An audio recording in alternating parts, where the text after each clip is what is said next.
Welcome to boost IAS आज हम लोग स्टार्ट करेंगे यूपी PSC का 2023 का GS पेपर 3।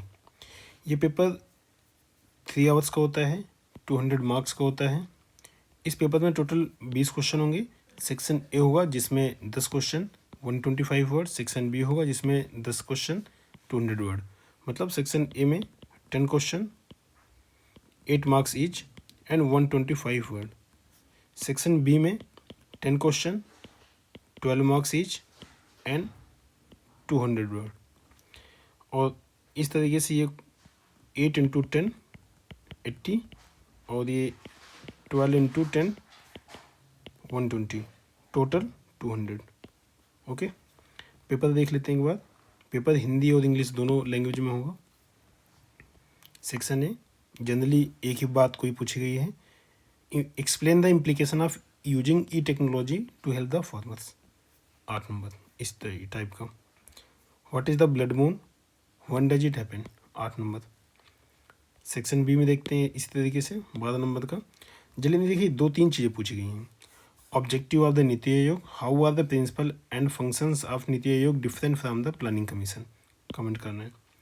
इस क्वेश्चन में explain the concept of inclusive growth, what are the issues and challenges when inclusive growth in India explain. ठीक है, ये सेक्शन बी कंप्लीट होता है। Total 20 question. ओके, आगे चलते हैं सेक्शन ए में। सेक्शन ए में फर्स्ट क्वेश्चन है, evaluate the policies of the government of India regarding the promotion of food processing and related industries. देखो, अगर ऐसा क्वेश्चन आता है सबसे पहले क्या करोगे। अगेन मैं आपको बता देना चाहूँगा, आपको इंट्रोडक्शन जो है 10 to 15 वर्ड या ज़्यादा से ज़्यादा 10 to 20, इससे 20 वर्ड से ज़्यादा आपको नहीं लिखना। बॉडी पार्ट आता है, बॉडी पार्ट में आपको मतलब 125 वर्ड टोटल है, तो उसमें अप टू 80 वर्ड, 60 to 80 ये लिखना है। 80 कोशिश करिए लिखिए। उसके बाद कंक्लूजन आएगा। कंक्लूजन में भी आपको 10 to 20 वर्ड इतना कर सकते हो। जैसे कुछ लोगों ने बोला कि 15 वर्ड कम होते हैं, तो ठीक है 20 लिख लो, लेकिन 20 क्रॉस मत करिए, ये तो आपके बॉडी पार्ट कम हो जाएगा। क्योंकि यहाँ 80 और 40 120, ठीक है इतना। ऑटोमेटिक बॉडी पार्ट में 80 वर्ड से ज़्यादा ही आ जाता है, 80 वर्ड से ज़्यादा 120 तक आ जाता है।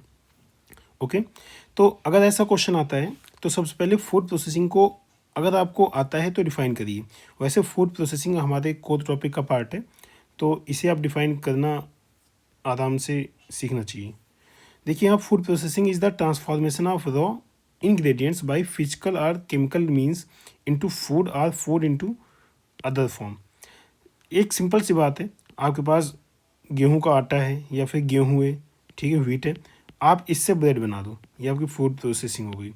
ओके, ऐसे ही food processing combines the food ingredients to produce marketable food product that can be easily prepared and served by the consumer।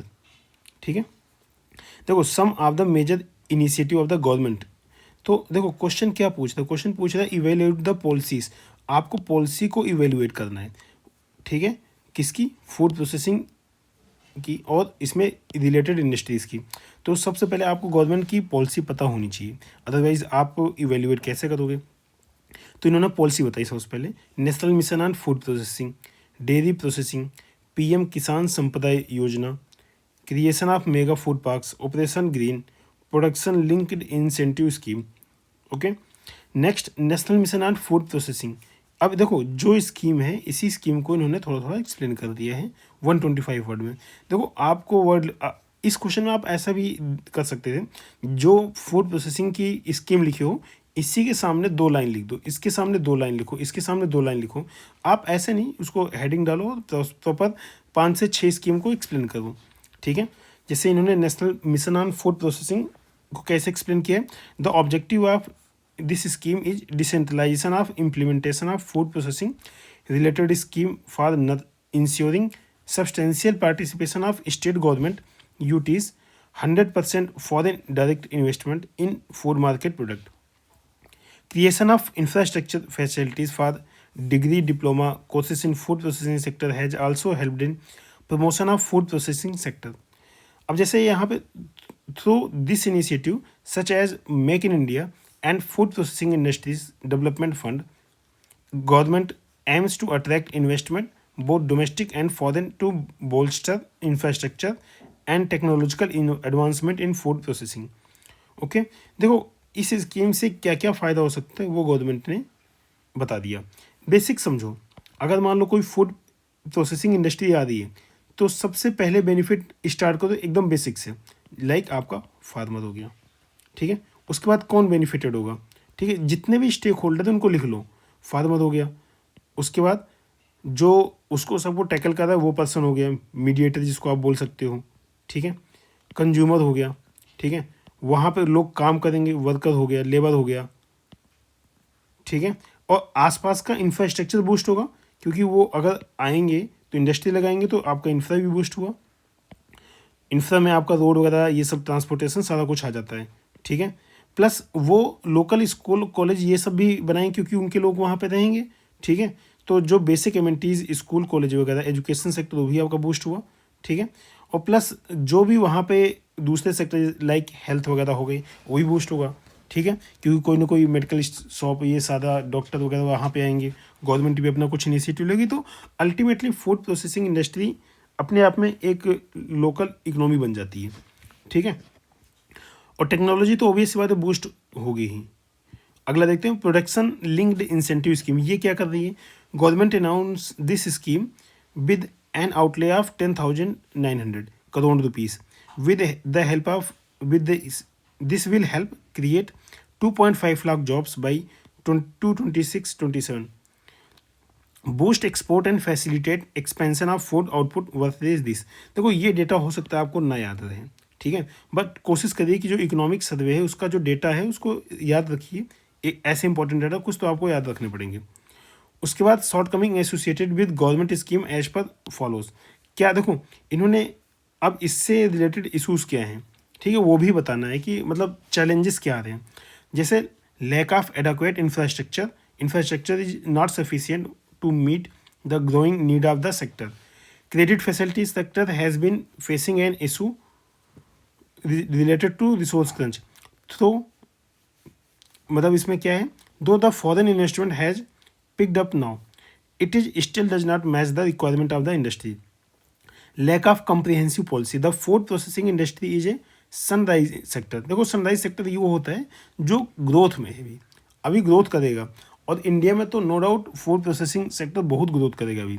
Lack of comprehensive policy addressing the various need of the food processing industry is obstructing its growth. Okay, conclude करते हैं। As per the one estimate India's food consumption is currently valued $370 billion and is expected to reach $1 trillion by 2025. So the development of food processing industry is necessary due to rise in disposable income, changing food habit, and urbanization, as this sector is also capable of addressing critical issues of food security and food inflation. देखो ये 2025 लिखा, अब तो 2025 भी निकल गया। तो आप प्रेजेंट के टाइम पे जो भी जैसे भी आपको डेटा मिले उसके अकॉर्डिंग आप डेफिनेशन लिख सकते हैं। Okay, question number 2, explain the implication of using e technology to help the farmers. देखो ई टेक्नोलॉजी बहुत ही इंपॉर्टेंट है, ई गवर्नेंस, ई टेक्नोलॉजी, ठीक है। तो जितनी भी चीज़ें आप साइबर सिक्योरिटी हो गया, जो टेक्नोलॉजी या इंटरनेट इन सबसे रिलेटेड है, आप उस पर मान के चलिए एग्जाम में 1-2 क्वेश्चन तो आता ही आता है। वो मतलब आपका GS2 में भी आ सकता है, GS3 में भी आ सकता है, GS4 में भी कई बार पूछ लेते हैं ई गवर्नेंस से रिलेटेड। आगे देखते हैं। सबसे पहले ई टेक्नोलॉजी को डिफाइन करिए। E technology encompasses the internet and associated information technologies. It plays a pivotal role in enhancing agriculture, a vital sector in India, crucial for food security, sustainable development and poverty reduction. Okay, positive implication of e technology, देखो आपको explain करना है तो आप positive बता दीजिए, कुछ negative बता दीजिए।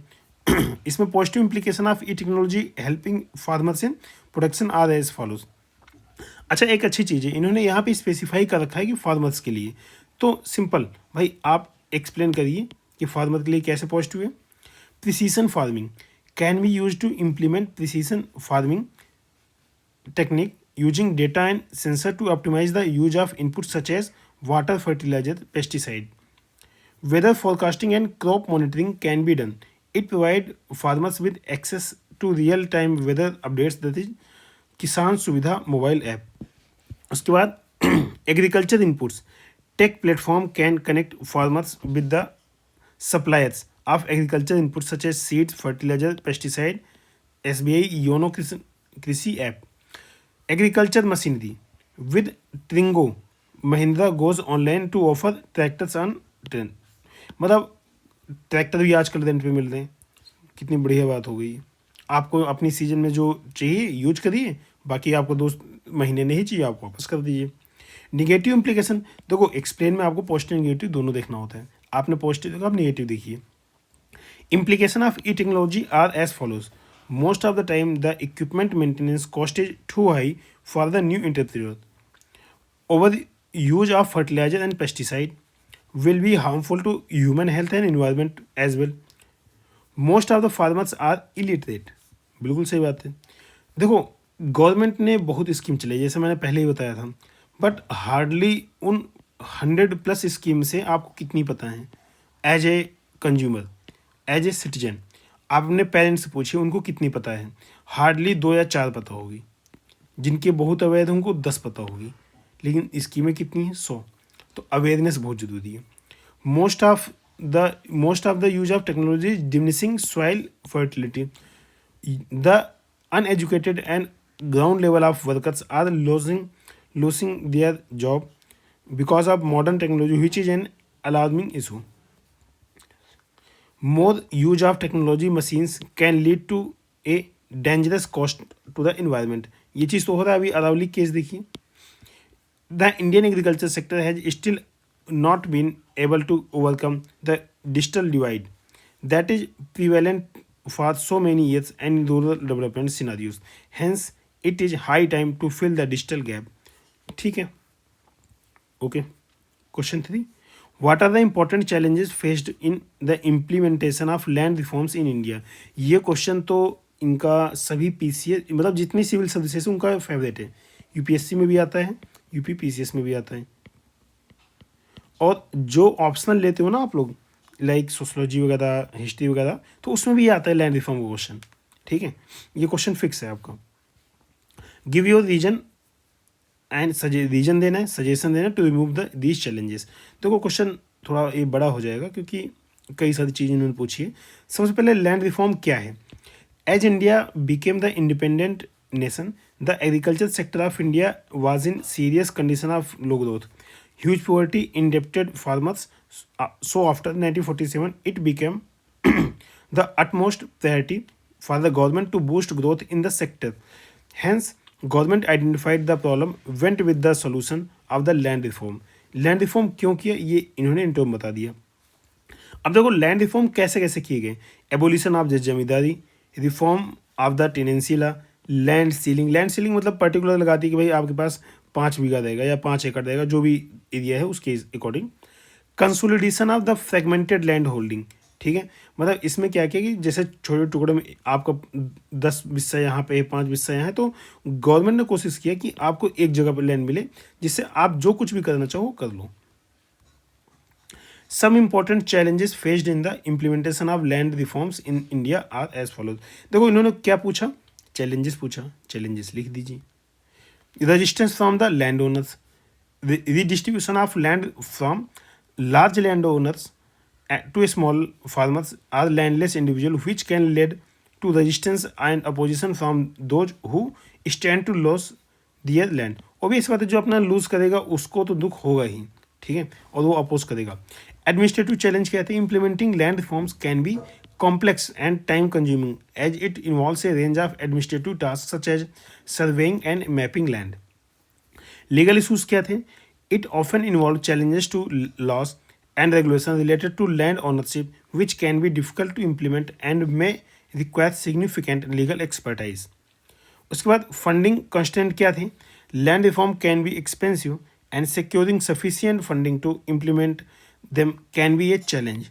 उसके बाद लिमिटेड इम्पैक्ट क्या थे. इन some cases land reforms may not have the desired impact as they may not adequately address underlying issues such as poverty, inequality and lack of access to resources. उसके बाद suggestion क्या है इसको remove करने, इन challenges को दूर करने के लिए पूछा है ना आगे देखो, suggestion to remove these challenges. देखो जो क्वेश्चन पूछा है वही हेडिंग डालो, सबसे बेस्ट यही होता है। Simplifying legal methods for speedy and smooth implementation of land reforms. Special courts may need to be set up for speedy disposal of cases in a most economic manner. Land reforms should be made unchallengeable. तो इन्होंने conclusion नहीं लिखा है, but मैं आपको recommend करूंगा आप बेशक से एक लाइन का लिखें, लेकिन लिखें, ठीक है। जैसे इसमें लैंड रिफॉर्म से क्या फ़ायदा हो सकता है कि जो लैंडलेस हैं, ठीक है, और जो बिल्कुल जिनके पास फ्रेगमेंटेड लैंड है उन दोनों को फ़ायदा होगा, ठीक है। इससे क्या होगा, जो इंक्लूसिव ग्रोथ है वो ग्रास रूट लेवल पे आसानी से मिल जाएगी। Okay, next 4, explain the budget making process of the government of India, also explain the differences between plan expenditure and non plan expenditure. जैसे नाम से आप समझ रहे हो कि प्लान एक्सपेंडिचर क्या है, नॉन प्लान क्या है। देखो आते हैं इसमें डिफाइन करिए। देखो डेफिनेशन अगर ऐसा आता है बजट से रिलेटेड, तो अगर रिसेंटली किसी ने बजट पास किया है किसी गवर्नमेंट ऑफिशियल ने, आप उसका नाम दे सकते हो, या फिर उस बजट में कोई नॉन प्लान या प्लान एक्सपेंडिचर कोई ऐसा स्पेशल कुछ हुआ है, ठीक है, तो आप उसको बता सकते हो। एग्जाम्पल के लिए annual budget is prepared by the ministry of finance in consultation with the NITI आयोग and other concern ministries. The budget division of the department of economic affair DEA in finance ministry is nodal body responsible for producing the budget. इन्होंने ये बताया कि budget कैसे, आप article वगैरह भी बता सकते हो इसमें कि किस आर्टिकल में है। देखो कहीं भी क्वेश्चन आता है GS2 का, GS3 का या GS1 या मतलब जितने भी GS है 1 2 3 4, अगर आप इनको आपस में लिंक करके क्वेश्चन का आंसर दे सकते हो तो एक बेटर स्ट्रेटजी होती है और आप ऐसा कर सकते हो। तो बजट मेकिंग प्रोसेस इन्होंने बताया every year by August September a budget circular is issued by the Ministry of Finance. It guides the ministries and department to prepare their demands for the coming year. उसके बाद department of economic affair and department of revenue meet stake holder such as farmer, businessman, financials institution, economies and civil society group to take these issues. Finance ministry finalise the proposal after consultation with the finance ministry and prime minister. With President permission, Finance Minister present the key feature in Lok Sabha. After general discussion, the proposal sent to 24 departments standing committee for detailed examination. Committees submit their reports, which are presented by the ministry wise. 26 days are allotted to note on demand and grants. Members vote on each proposal. They can move cut motion during this bill, obvious सी बातें कर सकते हैं। उसके बाद देखो appropriation bill बहुत important है, ये प्रीलिम्स में भी पूछा गया है 1-2 बार। Appropriation bill article 114 is presented, it gives power to government to withdraw funds from consolidated fund of India, no amendment to it can be moved, once approved it becomes appropriation act, thus legalizing the expenditure side of the budget. Finance bill is introduced to give effect to financial proposal of the government for the following year. ठीक है, तो एक basic process था। देखो आप इसमें कैसे लिख सकते हो, आपने प्रोसेस लिखा, ठीक है, और आप बता सकते हो कि अगस्त सितंबर में बनाते हैं, उसके बाद इकोनॉमिक अफेयर को सबमिट करते हैं, then finance ministry prime minister को दिखाता है, तो ऐसे ऐसे बेसिक स्टेप बता सकते हो। अगर इन द केस इनमें से कोई एक स्टेप मिस होता है तो आप, बट क्रोनोलॉजी आपकी मिस नहीं होनी चाहिए कि जो स्टेप जहाँ ज़्यादा है वहाँ मिस नहीं होना चाहिए, बेसिक आपको पता होना चाहिए। ठीक है, तो कंक्लूड इसको करेंगे, ये थोड़ा लंबा इन्होंने कर लिया है 125 से ज़्यादा का। Difference between plan expenditure and non plan expenditure, ये आपको डिफरेंस बताना है। क्वेश्चन के 2 पार्ट हो गए। तो प्लान एक्सपेंडिचर जैसा कि नाम से समझ में आ रहा है, expenditure accrued on the programmes that are detailed in the current 5-year plan for, मतलब आपने पहले से उसको प्लान में इंक्लूड कर रखा है। The expenditure incurred on the programmes that are other than those detail in current 5-year plan of a country, मतलब आपने इसको अपने प्लान में इंक्लूड नहीं कर रखा है। ठीक है, स्पेंड एग्जाम्पल के लिए सपोज करिए कि आपने डिजास्टर को तो प्लान में नहीं किया था, बट डिजास्टर आ गया, आपको उस पर एक्सपेंडिचर करना पड़ा। ठीक है, लाइक कोविड-19 के टाइम पे कोविड-19 के टाइम पे कोविड दिसंबर के आसपास ही स्टार्ट हुआ था और मार्च से बहुत ज़्यादा हो गया था। तो उस टाइम गवर्नमेंट को कोई प्लान नहीं था कि इस पे कितना एक्सपेंडिचर करना है। बट ये नॉन प्लान एक्सपेंडिचर हुआ और उसमें गवर्नमेंट को कई सारे वैक्सीन पे काम करना पड़ा और कंटामिनेशन पे काम करना पड़ा, उसको कैसे रिड्यूस कर सकते हैं। उसके बाद एपिडेमिक जो फैल रही थी उसमें कैसे जो लेबर दूसरे माइग्रेंट स्टेट में माइग्रेशन को बढ़ावा दे रहे थे उसमें कैसे रोक लगा सकते हैं। तो ऐसे कई पॉइंट पे इन्होंने काम करना पड़ा, तो वो नॉन प्लान एक्सपेंडिचर में आता है। Spent on the current development and investment outlays, spent on the routine funding of the government, ठीक है। arise only when the plan says so about such expenditure. They are must for every economy and government cannot escape itself from these expenditure. उसके बाद expenditure on energy, irrigation, communication, transport, agriculture, expenditure on defence services, payment of the interest, expenditure on administrative services.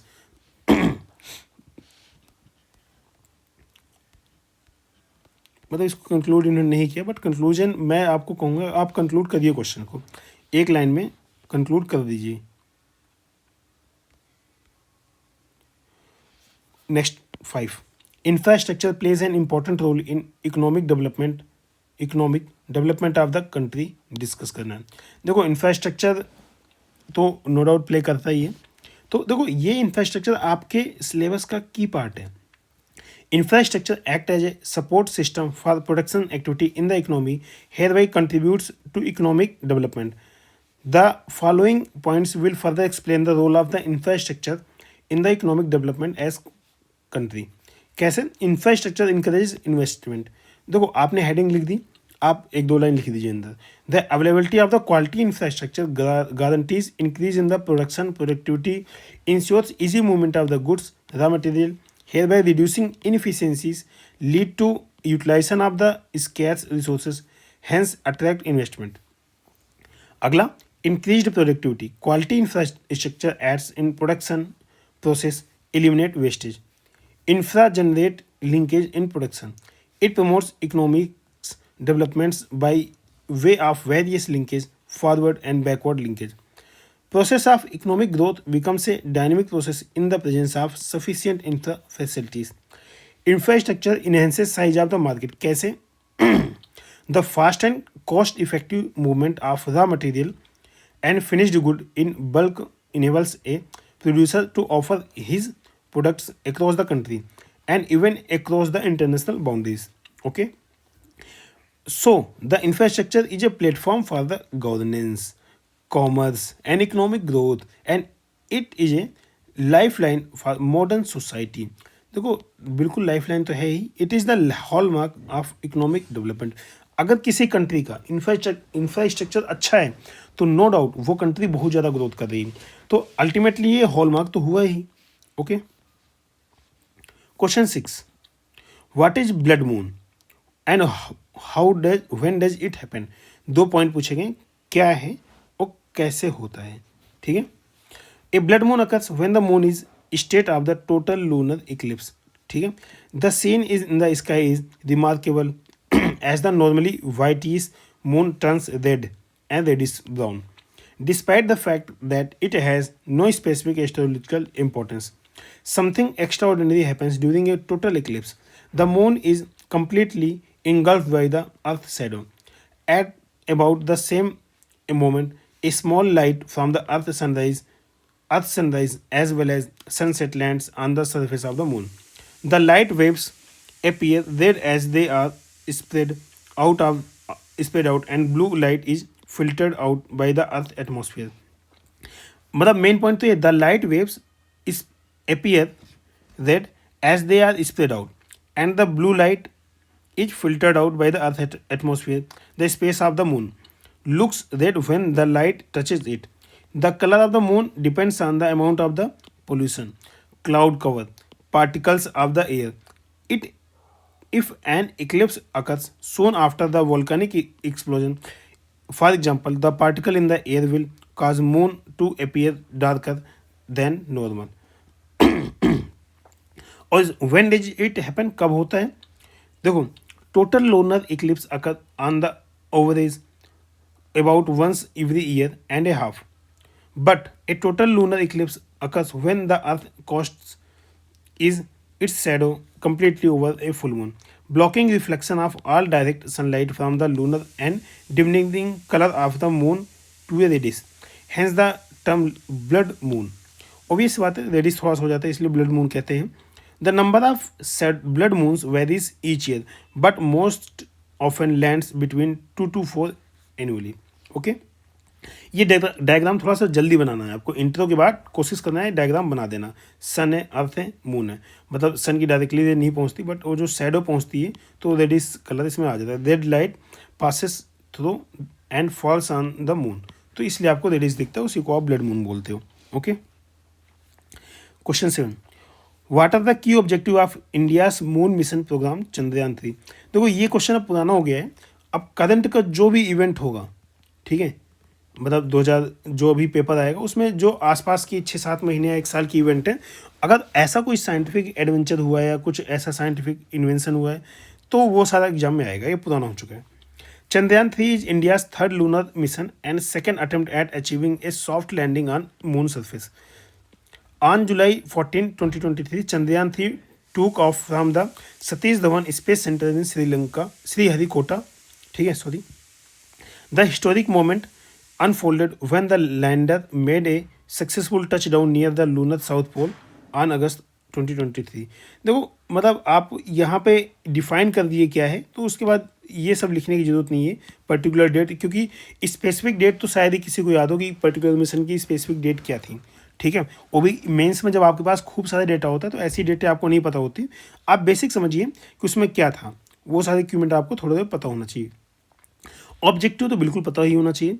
To demonstrate safe and soft landing on lunar surface, to demonstrate rover covering on the moon, to conduct in situ scientific experiment. Components क्या हैं? देखो component तो बहुत important होता है सब किसी भी टेक्नोलॉजी का, क्योंकि वही तो आपको बेसिक चीज़ बताता है ना. Chandrayaan 3 component mission constructing of A propulsion module, A lander module and A rover module. मतलब एक propulsion है, एक लैंडर है और एक रोवर है. 3 चीज़ बेसिक है. Chandrayaan 3 is significant for the Indian space programme. क्यों? लीडरशिप इन स्पेस टेक्नोलॉजी, मतलब हम अपनी पावर दिखाते हैं. India joins the elite group of nation, Russia, US और चाइना, इसके अलावा और कोई नहीं है. Positioning India as global hub in the new space economy, hold strategic importance for India with the application extending to standard refuelling and docking technology, smart space robot, okay, technology enabling interplanetary science mission and sample retrieval, investigates lunar prospects, confirming the presence of the water ice, validating lunar molten history, detecting the subsurface water ice are its key achievement. Insights for defense and aerospace, space tourism and economic activities. India's space program requires strategic financial planning and active international collaboration along with the public engagement initiative to propel India's space program. देखो जितने अपने अच्छे brain हैं वो कहाँ चले जाते हैं? अमेरिका पैसा कमाने. जो आईटीज़ में पढ़े सरकार के पैसा पे, लेकिन बाद में वो चले गए आईटीज़ से सीधा यूएस वगैरह या वेस्टर्न कंट्रीज़ में. ऑब्वियस बात है पैसा इंडिया में कम है इसलिए वो जाते हैं. बट गवर्नमेंट को कुछ इनिशिएटिव लेना चाहिए जिसके थ्रू जो हमारे बेस्ट माइंड है वो हमारे स्पेस सेक्टर में भी रहें. नो डाउट अभी भी हैं, बट और भी आने की ज़रूरत है. Question 8. Cyber crimes are a big threat to national security. How can a country be protected from these crime. तो वो साइबर क्राइम आ गया ना, अभी मैंने डिस्कस किया था, जो इंटरनेट से रिलेटेड चीज़ है वो सारी चीज़ आती हैं एग्जाम में. Cyber crime is defined as a crime where a computer is the object of the crime or is used as a tool to commit an offence. Okay, types क्या है cyber crime के? Type देखेंगे. Distributed denial of service attacks, ठीक है, DDoS. बोटनेट्स, compromise computer that are controlled externally by remote hacker. Identity theft, criminal gain access to a user personal information or confidential information.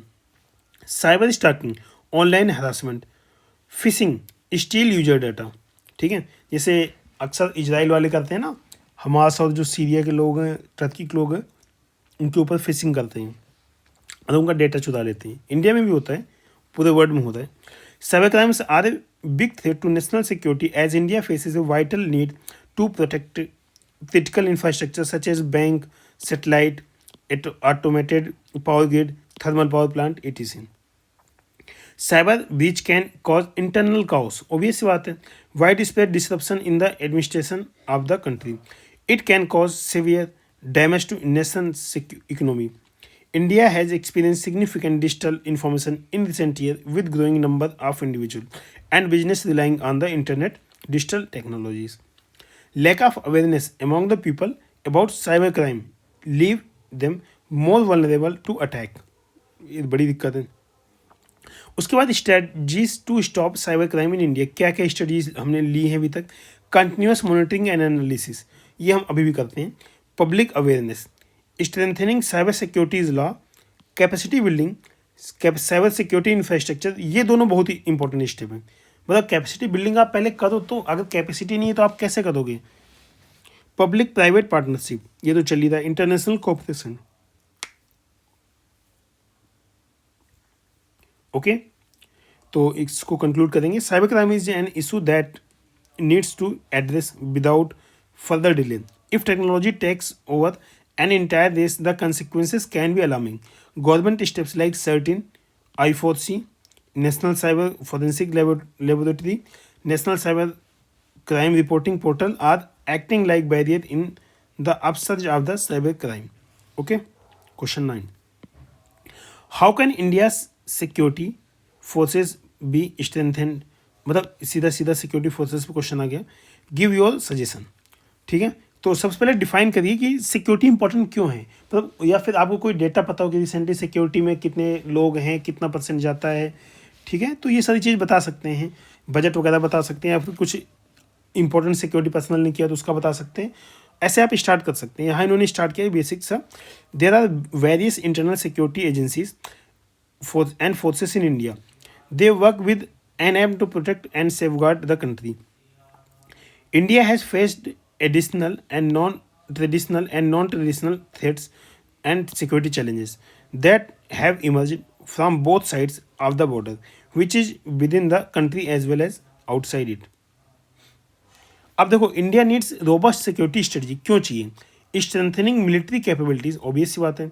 हमारे जो north side है, जितना भी है, सारे बॉर्डर पर टेंशन तो है ही किसी न किसी रीजन से। Strengthening international norms and international institution, meeting security needs within the country, developing the economy. India needs to enhance capabilities for protecting its citizens and deterring adversaries by securing our land, maritime borders. Some suggestions that can strengthen India's security forces are as follows. तो कैसे improve कर सकते हैं? Clear jurisdiction framework, establish well defined. देखो, अगर jurisdiction आपको पता है किसका क्या है, तो कॉन्फ्लिक्ट कभी भी नहीं होगा। क्योंकि कई बार कॉन्फ्लिक्ट ऐसा होता है कि बांग्लादेश बॉर्डर पे बीएसएफ अपना काम कर रही है और बीच में पुलिस भी आ जाती है कि भाई हमारा एरिया है ये। तो वो सब डिसाइड होना चाहिए कि कौन कहाँ पकड़ेगा। अगर मान लो आगे फिर भी चला जाता है बट उसका क्रिमिनल है, तो वो मतलब उसको अटेंड या पकड़ सकते हैं। Role responsibilities, coordination mechanism to address the jurisdiction issues, minimize conflict among the security forces. Integrated command structure, establish command structure at national, regional level to facilitate coordinated decision making and operational planning. Joint training capacity and building, conduct regular joint learning program and exercise to enhance interoperability, teamwork and coordination among the different security forces. Strengthen information sharing mechanism, robust system for real-time intelligence sharing and secure information exchange between the agencies. Common communication platform, standardized communication system should be established.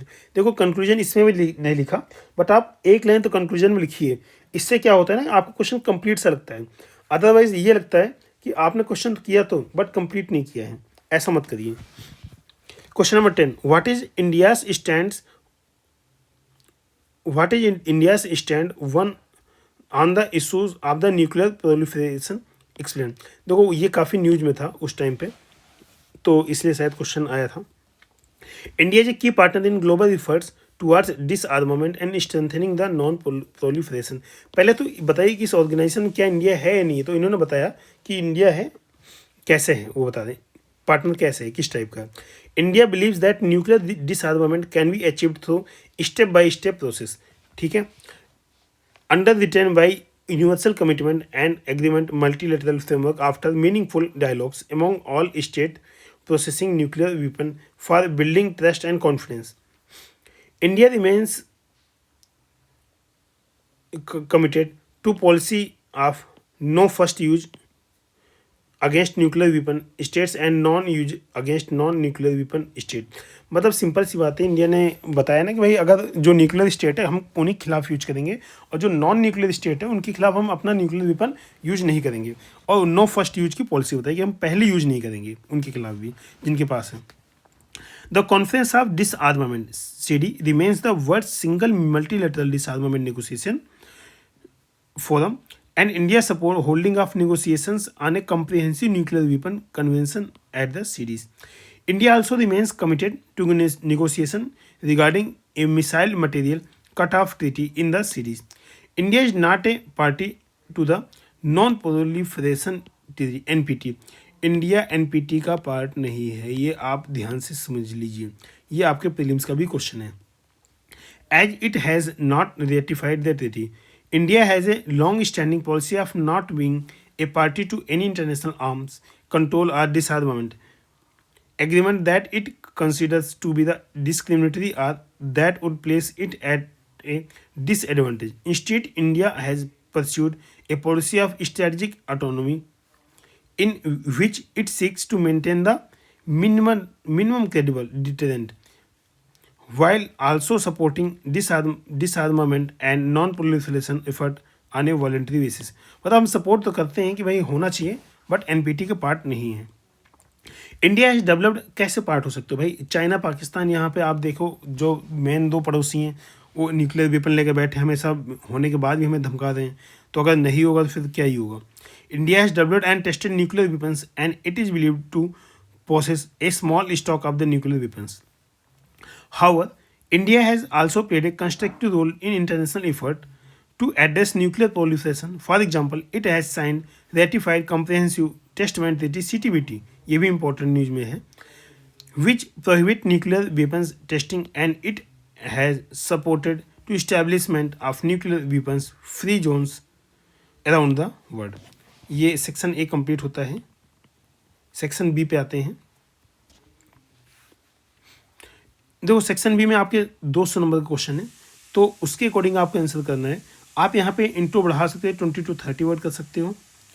आप body part में थोड़ा और बढ़ा सकते हैं, काफ़ी थोड़ा क्या इसमें ज़्यादा बढ़ा सकते हैं, लगभग 150 वर्ड के आसपास करना है, 150 प्लस माइनस चलेगा। और देन कंक्लूजन पार्ट में अगेन आपको 20 to 30 कर सकते हैं। तो इसमें एक वे फॉरवर्ड भी बताएंगे, वो भी आपके कंक्लूजन और इसमें बॉडी पार्ट में आ जाएगा।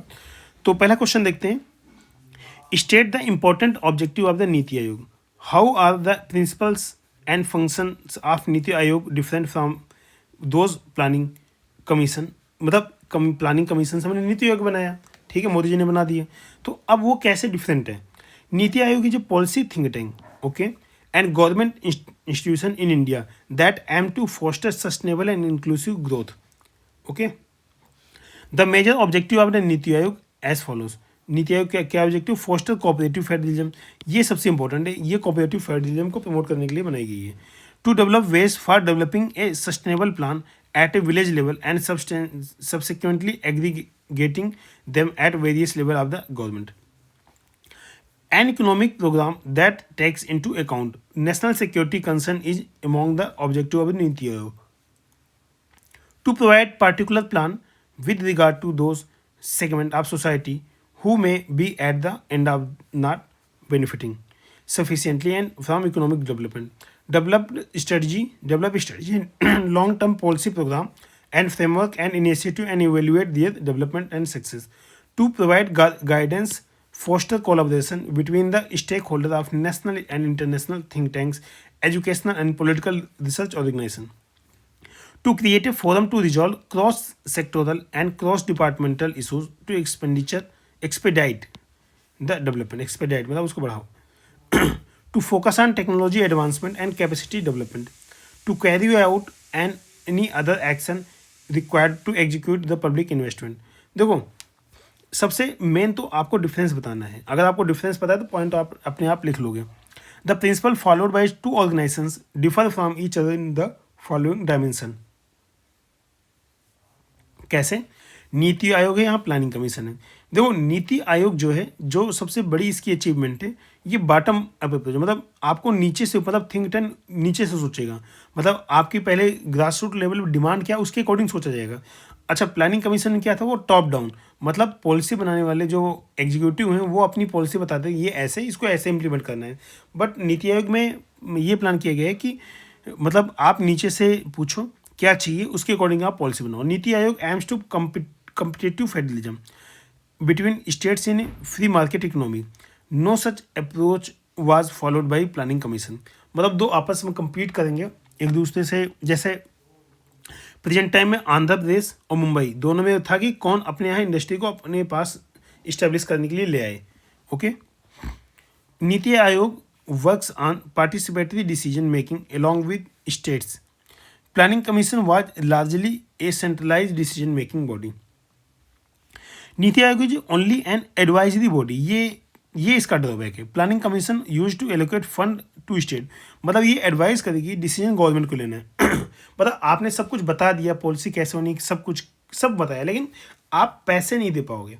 अगर आप पैसे नहीं दे पाओगे तो भाई अल्टीमेटली तो इंडिया में मेन तो यही ना, पैसे देना. पैसे नहीं तो क्या करोगे. कंक्लूड करते हैं. Although socio economic infrastructure lies at the heart of the both, Niti Ayog's approach is more modernized, forward-looking, less status quo oriented than elsewhile planning commission. Okay. Question 12. Explain the concept of inclusive growth. What are the issues and challenges with inclusive growth in India?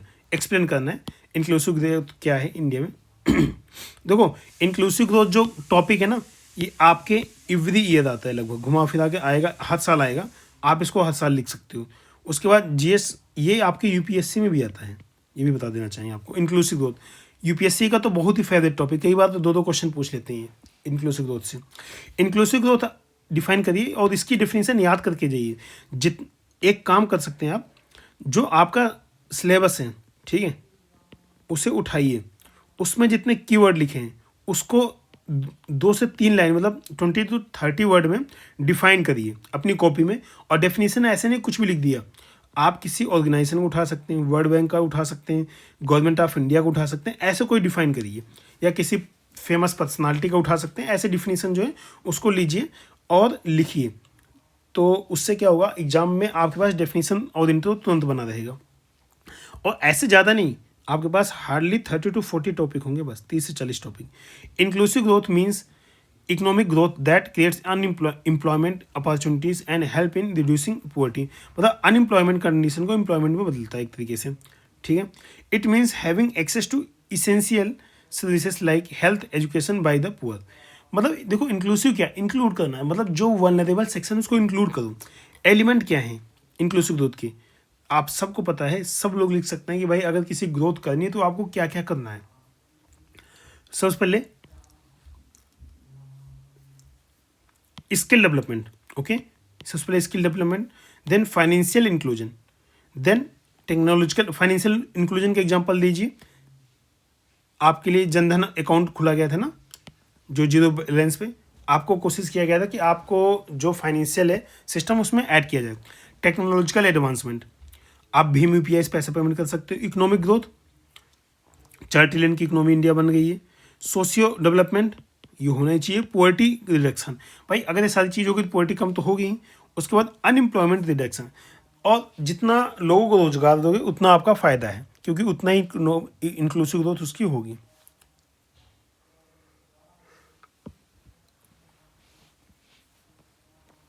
अगला चलते हैं, challenges in achieving inclusive growth. देखो challenges, ये सबसे बड़ा issue है कि inclusive growth कर क्यों नहीं पा रहे हो, जबकि आपके पास प्लान है, सब कुछ है. तो चैलेंज कहाँ आता है, poverty. As per the multinational poverty index, ठीक है। India lifted 271 million people between 2005 से 6 से 15-16 from the poorest region. Still 373 million people continue to experience acute deprivation. 1.9% of population is vulnerable to multidimensional poverty.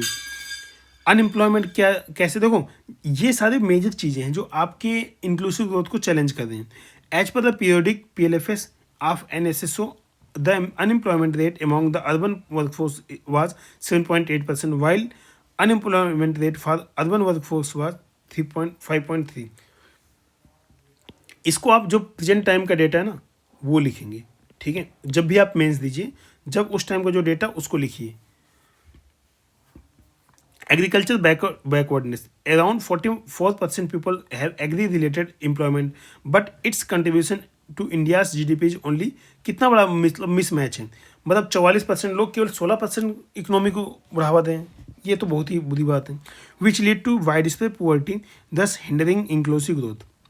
Issue with the social development, significant regional social and gender disparities, low level and slow growth in public expenditure particularly in health and education.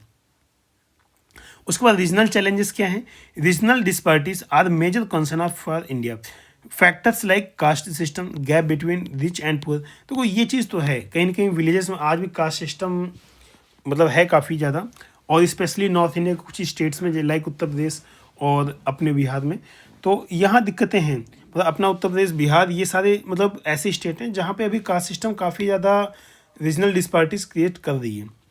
देखो इसमें way forward आप solution तो बताइए भाई, अगर आपने problem बताई solution बताइए। World economic forum has suggested 3 practical ways by which countries can boost social inclusion as well as economic growth. Countries should increase public and private investment in their citizens' capabilities, should upgrade national rules and institutions related to work. Countries should increase public and private investment in labor intensive economic sector, पर जिसमें labour ज़्यादा लग रहे हैं आप उनको मतलब अच्छे से उसमें इन्वेस्टमेंट करिए। अब इसको कंक्लूड कर देंगे। Indian government along with state government and local government should continue to focus on eradicating poverty and achieving sustainable development in order to improve the lives of the citizen. Okay. Question number 13. Describe the various efforts being made in India to achieve the sustainable development goal. Okay, इसको आपको बताना है। तो देखो जो ऐसी चीज़ें हैं जैसे इंक्लूसिव ग्रोथ देखा, सस्टेनेबल डेवलपमेंट देखा, साइबर सिक्योरिटी देखा, इंटरनेट ऑफ द थिंग्स देखा, ठीक है। तो ये सारे की टॉपिक हैं, इनसे क्वेश्चन आपका बनेगा ही बनेगा। इसको डिफाइन करिए। देखो sustainable development refers to achievement of economic development of by careful and judicial utilisation of the natural resources so that the present generation needs are fulfilled without compromising that of the future generations. देखो it becomes our moral responsibility to hand out earth in good order to the future generation, aligned with the view of leading environmental economist Herman Daly, ठीक है। India has taken the following steps to achieve the aim of sustainable development. Okay, तो मतलब ठीक है, इन्होंने ये चीज़ बोला था, align with the view of leading environmental economist, ठीक है, हरमन डेली। उसके बाद देखो क्या क्या इसमें है issues. Population control measure, India has promoted various measures to arrest population explosion. देखो अभी तो फिलहाल ठीक ठाक है, मतलब उतना ज़्यादा फर्टिलिटी रेट नहीं है इंडिया का, और जितने 4-5 स्टेट को छोड़ दो तो सबके जो 2.1 रिप्लेसमेंट लेवल है इससे नीचे हैं। हार्डली 4-5 स्टेट है जिनके ऊपर है, बाकी सबके नीचे हैं। The various population control measures include spread of awareness, knowledge of birth control measures and literacy. Use of environment supportive fuel, as the fuel such as petrol and diesel emits huge amount of CO2 that leads to global warming. So the Indian government has promoted the use of CNG LPG gas. मतलब obvious बात है, हम clean और green energy की और आगे बढ़ रहे हैं। These are clean eco-friendly fuels that emit lesser smoke. उसके बाद use of solar and wind energy, India bring India being a moderate countries invested with sunlight and wind power, solar alliance इसमें आप डाल सकते हो, अलायंस। अभी recently US इसमें pull out हो गया, यूएस ने अपने आप को खींच लिया। These are two free gift of nature that are non exhaustible, क्या क्या, सनलाइट और wind power. It solves the problem of economic growth with due focus on sustainable. Actually electric vehicle आ तो रहे हैं, ठीक है, जो कि सोलर यूज कर सकते हैं ग्रीन एनर्जी बना के थ्रू, बट दिक्कत क्या है ना कि उनकी चार्जिंग कैपेसिटी या फिर लॉन्ग टर्म ड्यूरेबिलिटी वो सारी थोड़ा सा वीक है। अभी इस पर रिसर्च इनोवेशन होना थोड़ा सा बाकी है, और अच्छे से हो जाएगा तो फिर ये ठीक हो जाएगा। उसके बाद recycling and ban on plastic bag. The industrial and household waste are accumulated on daily basis. There is a need to develop the habit of recycling of waste product in order to sustain the environment. A very recent step taken by the Indian government is banning the use of plastic bags. Pollution tax and fines. Indian government has taken many steps to control pollution. Some of the measures are regular vehicle checkups, pollution tax in the, देखो दिल्ली में तो लगता ही है, ये सब strictly follow होता है, आपको पता ही है। Use of input efficient technology. The input efficient method have been devised that not only increase the production and productivity but also efficiency with which the inputs are used. उसके बाद various government scheme like Ujjwala, Jan Dhan, Har Ghar Jal, PM Kusum, mission Shakti, mission Kayakalp, Panchamrit strategy for cleaner environment are all taken to for achievement of SDGs. अब देखो इसको conclude करेंगे। India has achieved good progress in achieving SDG 1, क्या है, no poverty, SDG 2 zero hunger, SDG 3 good health and wellness. However still there are some challenges that require immediate attention like greater quality, climate change and unemployment. Okay, question number 14, despite various measures to address food security, major challenges remain explained with reference to India। तो एक छोटा सा example देखूंगा। आपने देखो जो एक कई बार बड़ी बड़ी मीटिंगें होती हैं, उसमें जब काफ़ी सारे लोग आते हैं तो मेन अट्रैक्शन उनका खाना हो जाता है। तो फूड सिक्योरिटी जब इतने बड़े लेवल पे इतनी ज़्यादा है तो छोटे लेवल पे तो और ही ज़्यादा इशू है, आप समझ सकते हैं point. Food security in India has been a significant policy concern for many years. India's economy may be the one that booming most rapidly in the world, but it is also seeing an increase in the food price inflation। तो India तो अभी भी मतलब more than 67% लोगों को ration देता है, 67 शायद करोड़ है, आप डेटा देख लीजिएगा प्रेजेंटली क्या है। तो इसके आसपास लोग हैं जिनको अभी भी फ्री का राशन देता है, फ्री में खिलाता है। ये वर्ल्ड की सबसे बड़ी फ्री स्कीम है राशन की, पूरे वर्ल्ड की। Factors that contribute to food insecurity, क्या क्या फैक्टर है इनसिक्योरिटी के लिए? Natural disasters, poverty, unequal distribution, price fluctuation, agriculture challenge, land ownership, food wastage, कोविड-19 पेंडेमिक, माल न्यूट्रिशन, अर्बनाइजेशन। ठीक है, तो देखो अर्बनाइजेशन भी एक बहुत बड़ा चैलेंज है सब लोग के लिए। आप लोग को तो पता ही होगा, काफ़ी लोग आप में से रह भी रहे होंगे अर्बन एरिया में, लाइक लखनऊ, दिल्ली या कानपुर या ऐसे इलाहाबाद वगैरह, मतलब Prayagraj. India has implemented various food security programmes like PDS, public distribution system, national food security act and mid day meal scheme. There are often challenges in achieving food security. Some of the challenges are कैसे? Population pressure, India has a large and growing population. The increasing demand for food places significant pressure on the agriculture production and food resources. Agriculture productivity. India's agriculture sector is characterized by the low productivity due to factors such as fragmented holding, inadequate irrigation facilities, lack of modern farming technique, and limited access to credit and technology. Climate change and national disaster, ये कैसे हैं? Erratic weather patterns including drought, flood and extreme. जैसे आप flood का देख लो, ठीक है, बिहार में हर साल फ्लड आती है, सबको पता है, ठीक है, लेकिन कुछ हो नहीं पा रहा, ठीक है, हर साल फ्लड आएगी। और एग्रीकल्चर को तो ऑब्वियस सी बात है नुकसान करती है, बाकी जो लोग हैं वहाँ की वेजिटेशन उन सबको भी काफ़ी ज़्यादा हार्म पहुँचाती है। Water scarcity. Agriculture in India is heavily dependent on the monsoon rain. However, rainfall patterns are increasingly unpredictable, leading to water scarcity in some regions. Land degradation and soil health. Land degradation caused by the factors like erosion, overuse of the chemical fertilizer, improper management practice poses a threat to agricultural productivity. Storage and distribution. Inefficient storage facilities and inadequate cold chain system result in substantial food losses and wastage.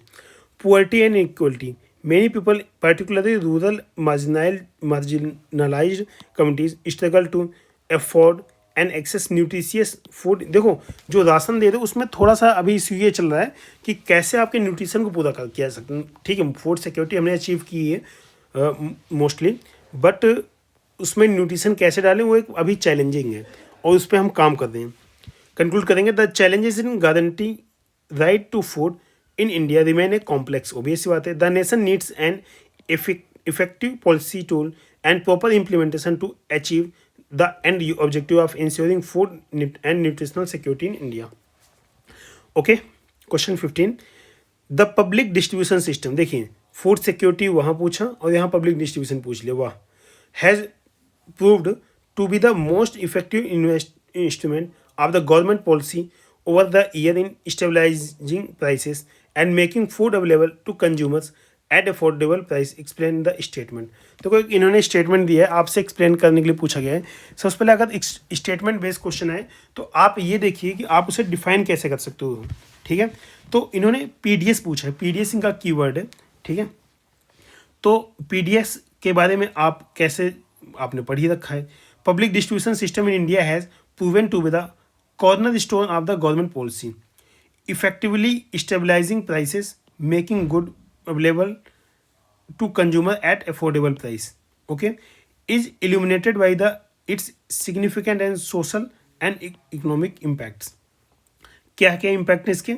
Food security. The PDS bolster the food security, guaranteeing even to the most vulnerable segments access to basic provisions essential for poverty reduction and enhancing quality of life. Price stability क्या है? Through large-scale procurement and control pricing, the PDS curbs inflation and prevents erratic food price fluctuation, particularly benefiting low economic household. Hunger and malnutrition reduction. कैसे? By subsidizing food essential, the PDS might mitigate hunger and malnutrition, particularly among children, pregnant women, leading to healthier and more productive citizens. Rural development and employment. The system stimulates agriculture by ensuring minimum development and creating employment opportunities. Poverty alleviation कैसे? Lowering food expense for a low-income household, fees, resources for other necessities, fostering socio-economic development. Okay. Social equality and political stability. देखो basic heading क्या है? आपकी food security को बढ़ाता है, price stable कर रखता है, हंगर और माल न्यूट्रिशन को बढ़ाता है, मतलब रिड्यूस करता है, कंट्रोल करता है. रूरल डेवलपमेंट एंड एम्प्लॉयमेंट इसको मतलब हेल्प करता है. पुअर्टी एलिवेशन, ठीक है, ये करता है. Social equity. सोशल इक्विटी मतलब देखो इक्विटी इक्वलिटी का कॉन्सेप्ट आपने प्योरिटी में पढ़ा था, तो वही इक्विटी यहाँ पे है. Social equity targeting vulnerable population ensures that the neediest receive the assistance promoting social inclusivity. तो इक्वलिटी का मतलब क्या है कि अंबानी को भी 10 किलो राशन दो और एक भिखारी को भी दो, या फिर जो एक वल्नरेबल पर्सन उसको भी दो. लेकिन इक्विटी का मतलब ये है कि जो नीडी पर्सन है, जिसको नीड है, उसको दो आप. ठीक है, ये इक्विटी होती है. बेसिक कॉन्सेप्ट है, आपने पॉलिटी में पढ़ रखा है. Political stability ensuring food access curtails social unrest and protest linked to shortage or high prices, contributing to political stability. While the PDS conclude करिए वैसे यहाँ पे while the PDS has brought substantial socio-economic benefit, challenges like corruption, inefficiency persist. Reforms such as National Food Security Act, technological integration aim to enhance targeting and reduce leakage. In conclusion, the PDS is initial device of India's socio-economic progress, underlining the importance of continuous improvement to maximize its efficiency and reach. Okay. Question number 16, what steps are being taken to meet the continuously increasing demand of energy resource in India. ये question का पहला part. Discuss with special reference to renewable and sustainable resources, energy resources. देखो question के दो part हो गए, 12 number का है, तो आप खुश हो जाओ कि आपको 6 का दो पार्ट लिखना है। आप मैक्सिमम पॉइंट कवर कर सकते हैं और जिससे आपको मैक्सिमम नंबर इस क्वेश्चन में मिल जाएगा। तो स्टार्ट करते हैं। India size and its huge scope of economic growth that its energy demand is set to grow by more than that of any other country in the coming decades. In order to fulfill this growing demand, India has taken various steps, other alternative to fulfill its energy demands without harming the climate. अब इसमें देखो important steps क्या हैं। India's announcement that it aims to reach net zero emission by 2017 to meet 50% of electricity requirement from renewable energy by 2030। तो ये major step, ये आपका जो कॉप होते हैं ना उसके स्टेप्स हैं। तो मतलब जो पंचप्राण या पंचामृत है उससे रिलेटेड है। तो आप ये चीज़ याद रखिएगा और डेटा में लिखिएगा जो करंट इवेंट में है उसको यूटिलाइज करिए।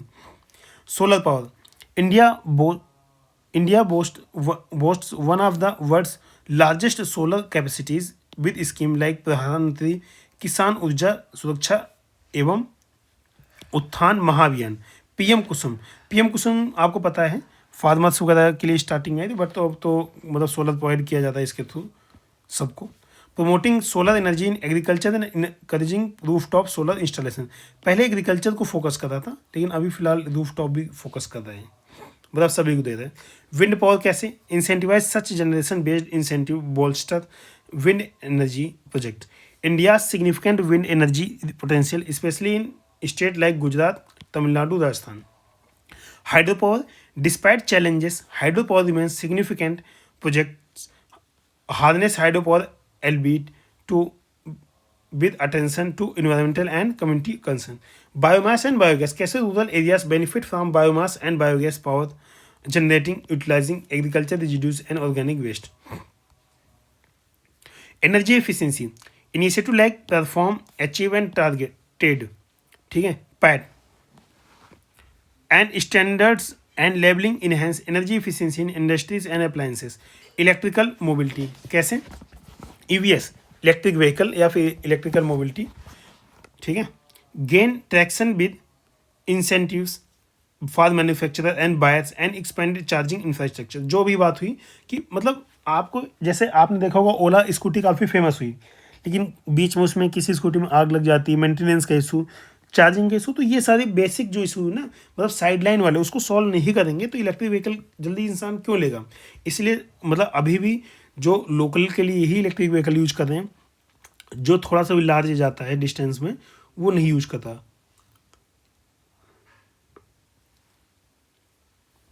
Okay, research development, investment in renewable energy research aims to improve solar panel efficiency, develop advance energy storage and innovate sustainable energy solution.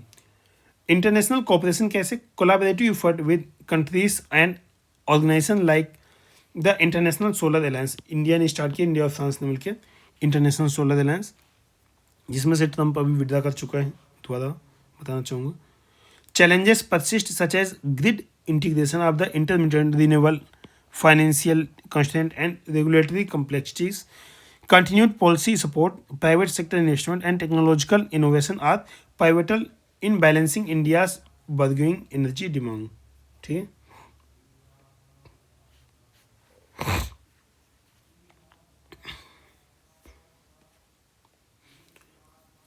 Okay. Question number 17, what are India's main achievement in biotechnology?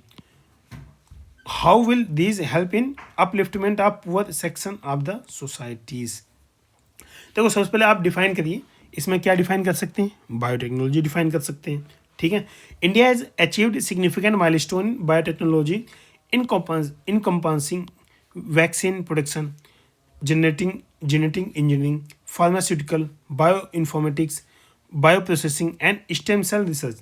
These accomplishments have far-reaching implications for disadvantaged section of the Indian society. Okay? आप यहाँ पे biotechnology को define भी कर सकते थे, ठीक है, बायोटेक्नोलॉजी की कोई डेफिनेशन हो, कैसे हेल्पफुल है, वो चीज़ भी बता सकते थे। ठीक है, इन्होंने चीज़ें बताई, इन्फॉर्मेशन दी है। या फिर बायोटेक्नोलॉजी के सेक्टर में कोई रिसेंटली एडवांसमेंट हुआ हो। अब देखो की अचीवमेंट क्या है। Vaccine production, India notably the serum institute is a major vaccine manufacturer providing low cost vaccine to India and world.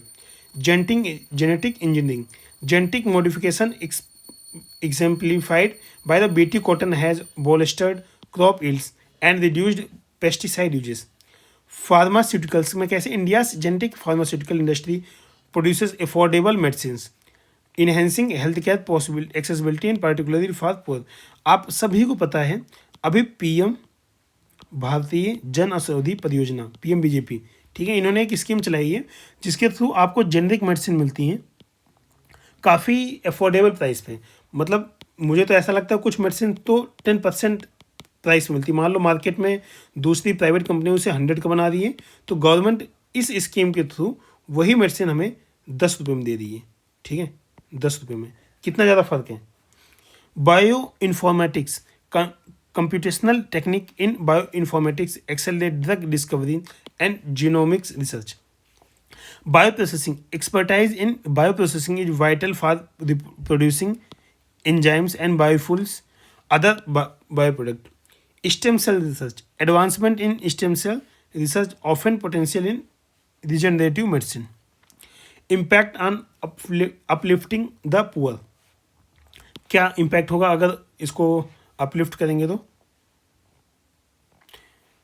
Affordable health care, ठीक है, कॉस्ट इफेक्टिव मेडिसिन, जैसे कि अभी आपको हमने बताया PMBJP भारतीय जन औषधि परियोजना, ठीक है, ये इंपॉर्टेंट स्कीम है। आप कहीं भी हेल्थ सेक्टर आए तो इसको मेंशन करिए।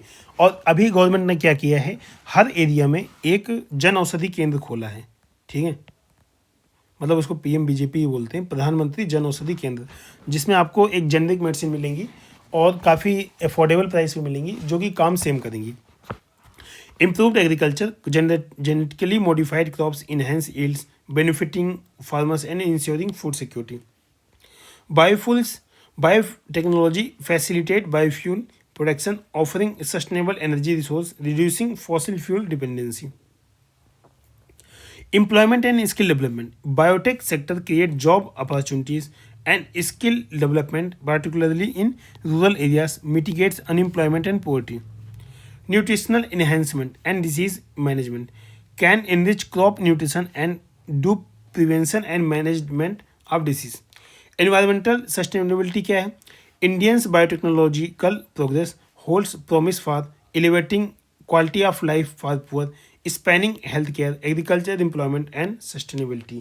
ठीक है, आप कंक्लूड कर सकते हो कि ये मतलब फ्यूचरिस्टिक अप्रोच के साथ कि अगर इंडिया को मतलब हेल्थ सेक्टर में, इन सब सेक्टर में अगर आगे अच्छे करना है तो बायोटेक्नोलॉजी में एडवांसमेंट बहुत ज़रूरी है। ठीक है, अच्छा, इसमें एक पॉइंट याद रखिएगा, जैसे इसमें है ना, how will this help in upliftment of the poor section of the society, तो आप इसी को सीधा हेडिंग बनाइए। ठीक है, biotechnology upliftment of the poor section of the society, इन्होंने लिखा ना impact on uplifting the poor, तो आप इम्पैक्ट नहीं, आप हेडिंग सीधे डालिए upliftment of the poor section of the society. Okay, question number 18, distinguish between natural and man made disaster, also elucidate the effectiveness of disaster management system in India.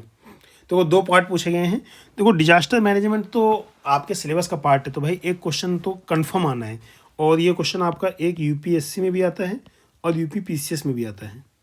UPPSC, ठीक है। Disaster is defined as disruption on a massive scale, either natural or man-made, occurring in short or long duration. The major difference between man-made and natural disaster क्या है? देखो, natural disaster नाम से पता है, man-made मतलब इंसान ने बनाया, नेचुरल मतलब नेचुरली आ रहा है, उसमें इंसान का रोल नहीं है। ठीक है, बट थोड़ा वो तो मतलब इंसान का रोल तो है ही। अब आप पहाड़ काट रहे हो, अरावली की पहाड़ियाँ काटोगे, ठीक है, तो रेन नहीं होगी। ठीक है, तो वो एक तरीके से मैन मेड हो गया, है तो नेचुरल बट किया मैन मेड के थ्रू। जैसे क्लाउड बस्ट हो गया या फिर लेक बस्ट हो गया, तो ये सारी चीज़ें हैं। और उत्तराखंड में आपने देखा होगा कि धरती फट रही है, मतलब आप लोग बड़े बड़े डैम बना रहे हो तो उससे दिक्कत तो है ना कहीं ना कहीं, मतलब मैन मेड, कहीं ना कहीं इंसान नेचुरल डिजास्टर के लिए रिस्पॉन्सिबल है. When disaster occurs due to natural forces, they are called natural disaster. But define ऐसा ही कर रखा है. Man-made disaster is inflicted by humans and they are often as a result of negligence and human error among other factors. Natural disaster include things such as flood, volcanic eruption, earthquake, floods, tornadoes, landslide. ये America वगैरह में आता है tornado. Human-made disaster involves an element of human intent, negligence, and error, are involving a failure of a man-made system. Natural disaster occur due to factors of nature. Human-made disaster occurs as a result of human action. Natural disasters are that take place regardless of the human action. Obvious बात है. Human action can increase the likelihood and impact of natural disaster. अगला देखते हैं, effectiveness of disaster management system in India. देखो state और centre दोनों level पे है, तो स्टेट लेवल पे, नेशनल लेवल पे है, स्टेट लेवल पे है, उसके बाद डिस्ट्रिक्ट लेवल पे भी है. ठीक है, disaster management.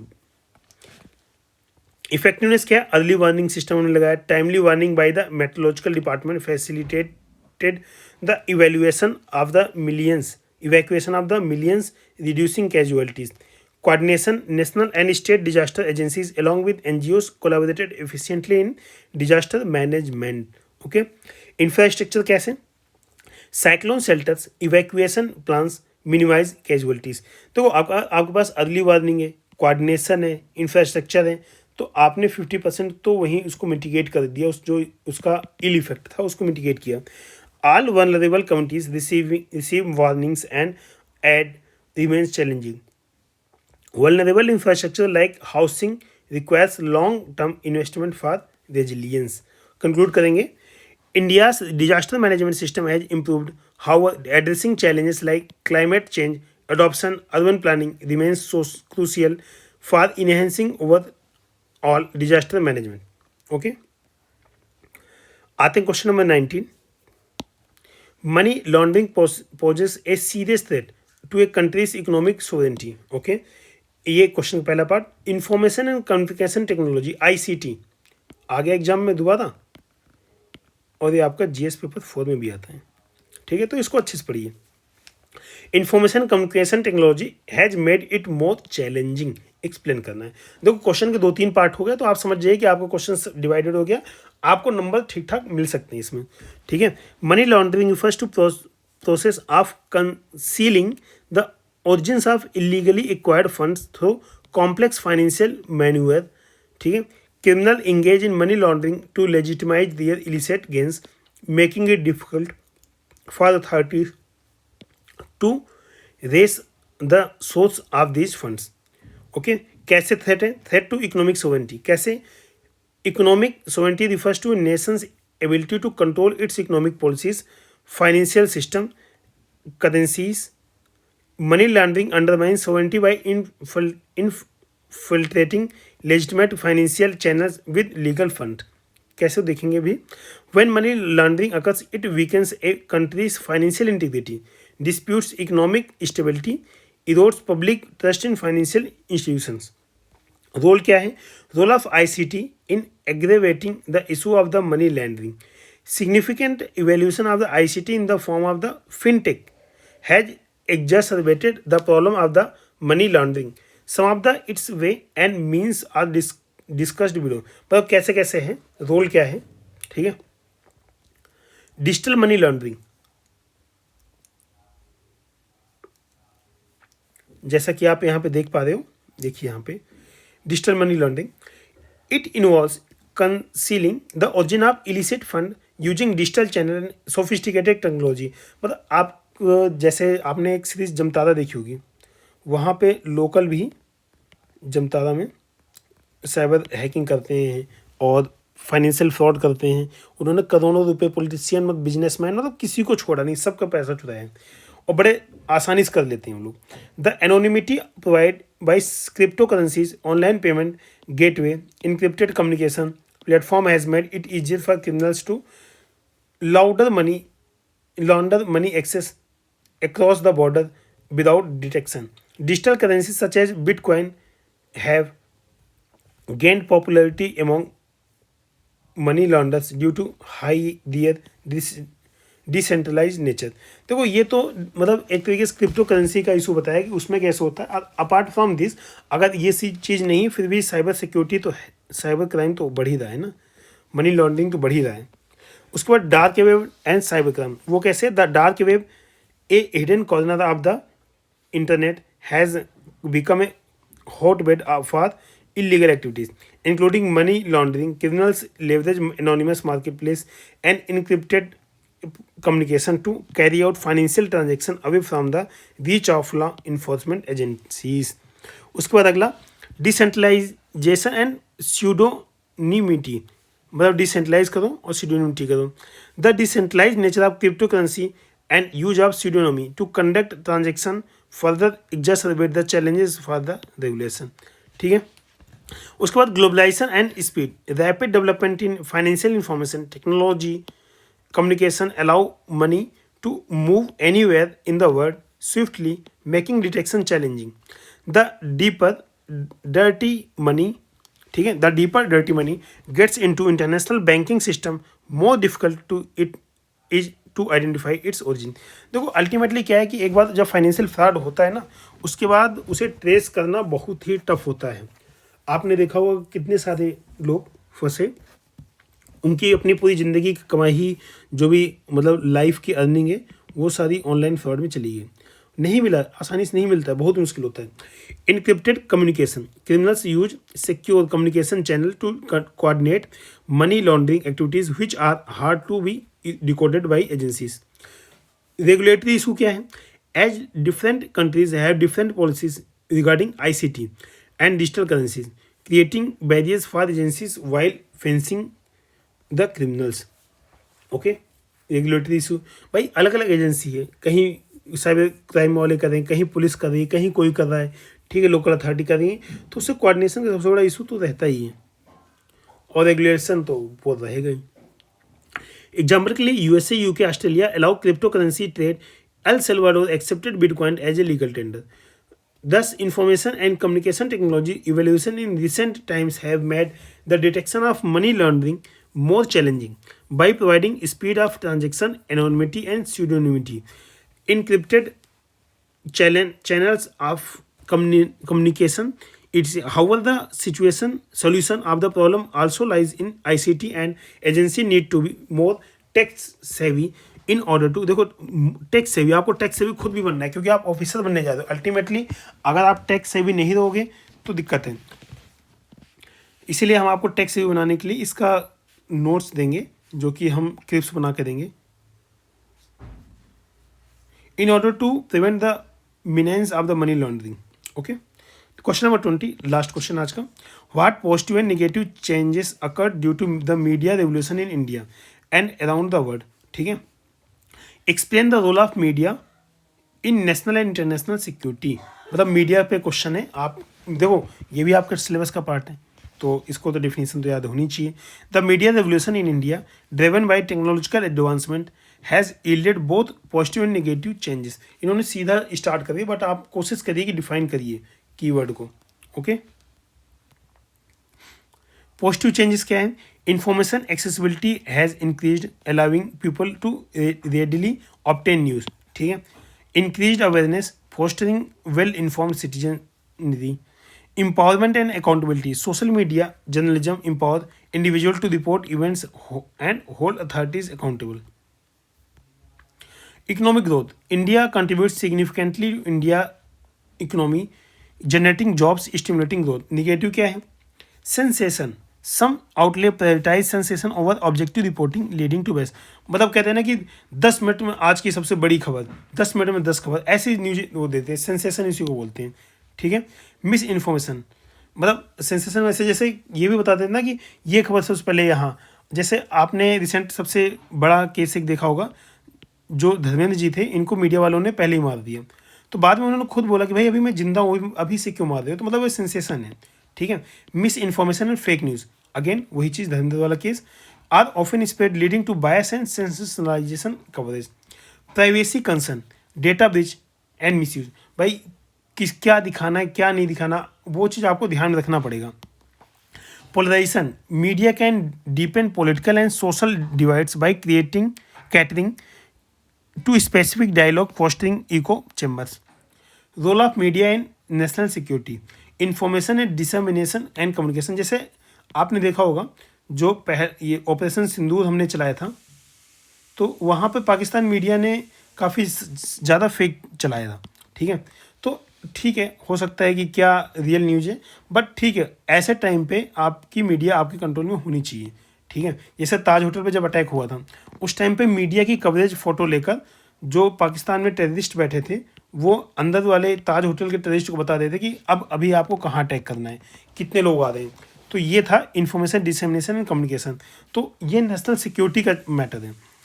Monitoring government as a watchdog, scrutinize and promote transparency. Counter terrorism. Media raises awareness, reports on terrorist activities, and cooperates with authorities to combat terrorism. International security कैसे responsible है? Global reporting covers all the information, ठीक है। Example इसमें लिखिए, recently आज तक ने Putin का इंटरव्यू लिया था रसिया में, ठीक है। पुतिन का इंटरव्यू लिया था और इंडिया में आया था तब तो मान लो ठीक है, वैसे प्रेस कॉन्फ्रेंस हुई थी, बट रसिया जाके इनका इंटरव्यू लिया गया था। Diplomatic tool for countries to communicate foreign policy and influence international opinion. Conflict resolution कैसे? By highlighting human costs and peace effort, okay. उसके बाद इसमें balancing media freedom and security concern is a crucial. Media literacy and responsible journalism ensure media serves national and international security interest. Okay, यहाँ से आपके 20 question complete होते हैं, section A और B दोनों कंप्लीट होता है, ठीक है। Thanks for watching, do like share and subscribe this channel.